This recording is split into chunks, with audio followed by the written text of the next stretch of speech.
في شهر يناير سنة 2006 اختفت السيدة تريزا بيتلر اللي صورتها ظاهرة قدامكم دلوقتي للأبد. كلام كتير غامض وشكوك وتفسيرات، لكن كل ده في النهاية من غير أي فايدة. التحقيق في قضيتها استمر حوالي 4 أو 5 سنين متواصل، والشرطة لما احتارت وجابت آخرها من القضية دي كانت قفلتها للأبد. القصة بتبدأ باختصار يوم 25 يناير سنة 2006. في اليوم ده كان راجع زوج السيدة تريزا من شغله اللي بيمسك فيه فترة ليلية. الصبح بدري أول ما دخل بيته فضل ينادي على زوجته، لكنها مش بترد عليه نهائي. ولما طلع الدور العلوي وصح أولاده من النوم وسألهم عن أمهم، اتضح إن هم ما يعرفوش أي حاجة عنها. آخر مرة كانوا قاعدين معاها بالليل قبل النوم، واليوم ده كان طبيعي جدا ومفيش أي شيء بيوحي لحاجة غريبة. الزوج انتظر رجوعها لحد بالليل لكنها ما جاتش. اتصل بأهلها وأصحابها وسأل عليها الجيران، لكنها ما راحتش لأي حد فيهم. آخر ما غلب من الموضوع ده اتصل على الشرطة يقدم بلاغ باختفاء زوجته.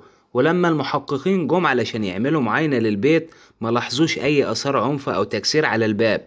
مفيش أي شيء يدل على المقاومة داخل المكان. لكن الزوج بدأ يلاحظ إن في حاجات اتسرقت، أو بمعنى أصح غابت من البيت، زي مثلا كاميرا فيديو، الذهب اللي هو مشتريه، تليفون زوجته، ده غير بعض الأشياء اللي بيسهل حملها. كمان عربية الزوجة كانت مركونة في الممر بتاع البيت. ومن هنا بدأ الغموض والحيرة في القضية يزداد تعقيد أكتر من الأول. لو افترضنا مثلا إن هي اتخطفت، ما هو مفيش أي أثر لاقتحام البيت ومعنى كده إن هي خرجت بنفسها. طب لو هي عايشة، ليه ما رجعتش البيت وليه ما بتردش على التليفون؟ طب لو افترضنا مثلا إن هي اللي سرقت البيت وهربت، أولا محدش بيسرق بيته أو المكان بتاعه، والأهم من كده إن هي سابت حاجات في البيت من غير ما تاخدها، والحاجات دي هي متعلقة بيها جدا، زي مثلا الجاكيت اللي هي بتحب تلبسه باستمرار، وكمان ما بتخرجش من غير خاتم الزواج أو ساعة اليد. الحاجات دي هي متعلقة بيها وبتحب تلبسها في كل خروجة.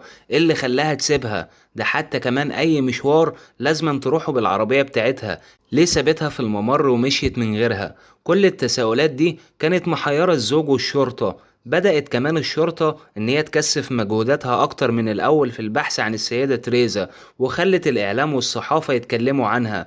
وحتى كمان الأهالي بدأت تساعد في الموضوع ده وتنشر وتعلق ملصقات عليها صورتها ومكتوب عليها بياناتها من أجل أي معلومة تفيد في قضية اختفائها الغامض.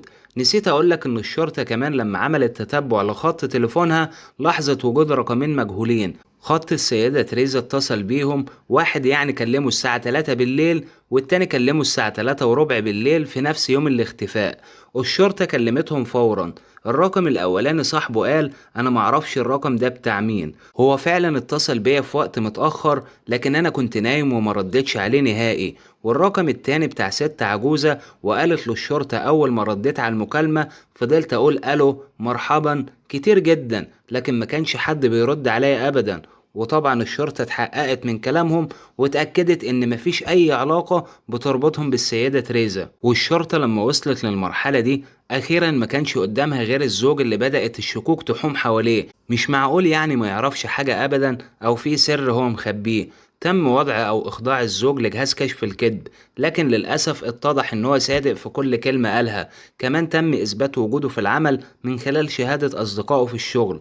هنهيلك القصة دلوقتي، لكن عايز اعرفك الاول الروايتين اللي تم ذكرهم. الرواية الاولانية قالت ان القضية اتقفلت للابد بدون التوصل للزوجة او اي نتيجة مفيدة. اما الرواية التانية ودي اللي مقنعة الى حد ما، ان الزوجة اتقتلت. طب مين اللي عمل فيها كده؟ واحد من تجار المخدرات اللي هي كانت بتتعامل معاهم في السر. يقال انها كانت مدمنة بدون علم زوجها واولادها او اي حد نهائي، والشخص ده كان بيستغلها ماديا. يوم اختفائها هي اللي ادت له الكاميرا والموبايل والذهب علشان تتناول جرعة من المكيفات اللي بتشربها. اخد منها الحاجة دي وانهى حياتها، وقام برميها في بيت مهجور. والكلام ده توصلت ليه الشرطة بعد ما نجحوا في القبض عليه واعترف بالجريمة. واللي وصلهم لكده يعني هو عثورهم على الكاميرا مع شخص مجهول قال في التحقيق ان هو اشتراها من تاجر المخدرات. والله اعلم انهي رواية فيهم اللي صادقة. بصراحة يعني الكلام كان كتير قوي في القضية دي. لو عجبك الفيديو ما تنساش تدعمني بلايك واشتراك في القناة، وتقول لي رأيك في التعليقات في المحتوى اللي انا بقدمه. ما تنساش تشارك المحتوى علشان القناة تكبر بيك، وياريت تلقى نظرة عن المحتوى القديم ان شاء الله هينول اعجابك. سلام.